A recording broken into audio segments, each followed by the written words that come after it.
Bonsoir à tous et bienvenue dans votre édition C'est bien ici. Et pour commencer, direction l'un des plus grands zoos de la région à Amnéville. Pas moins de 200 espèces y côtoient, dont certaines ne sont pas du tout habituées au grand froid. Il faut alors s'adapter pour les protéger. C'est un défi que relèvent chaque hiver les soigneurs. Tous les détails avec René Elkaïm et Emmanuel André. Un peu coulinou. Malin, il la tape. Ce jeune mâle au rang hautain est joueur, comme tous ceux de son espèce. Une espèce attachante et intelligente qu'il faut occuper et nourrir tout en s'amusant. Là, c'est des enrichissements avec du riz dedans et de la banane. Leur objectif, c'est d'aller chercher dans les petits tuyaux avec des outils ou la technique qu'ils veulent pour tout récupérer. En Lorraine, l'hiver est long, températures négatives et neige sont dangereuses pour la santé de certaines espèces animales vivant aux eaux d'Amnéville. Leur corps n'est pas adapté au grand froid du nord-est de la France, alors il faut les protéger et aménager leur enclos.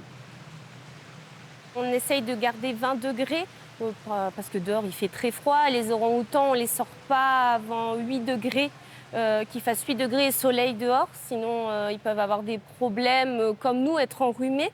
Et eux, ça peut très vite s'aggraver si ce n'est pas vite pris en charge. Après, on met aussi plus de frisons, ce que vous pouvez voir là, les petites. Donc, c'est des filaments de bois pour qu'ils fassent plus des gros nids, les orang-outans. Il y a les pandarous, il y a aussi l'ours polaire qui supporte très bien le froid.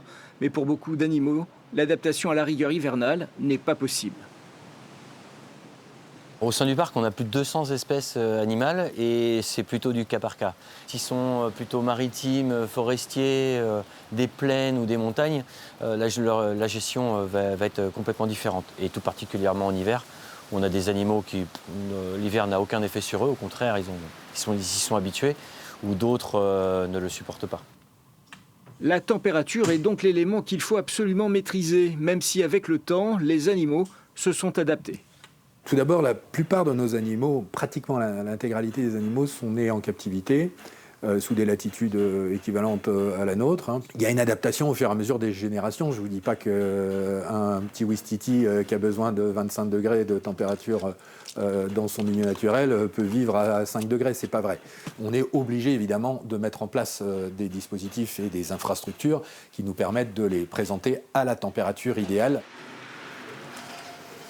Dans l'eau. Nous sommes avec Romain et ses otaries de Californie. Hiver ou pas, c'est l'heure des exercices. Boule.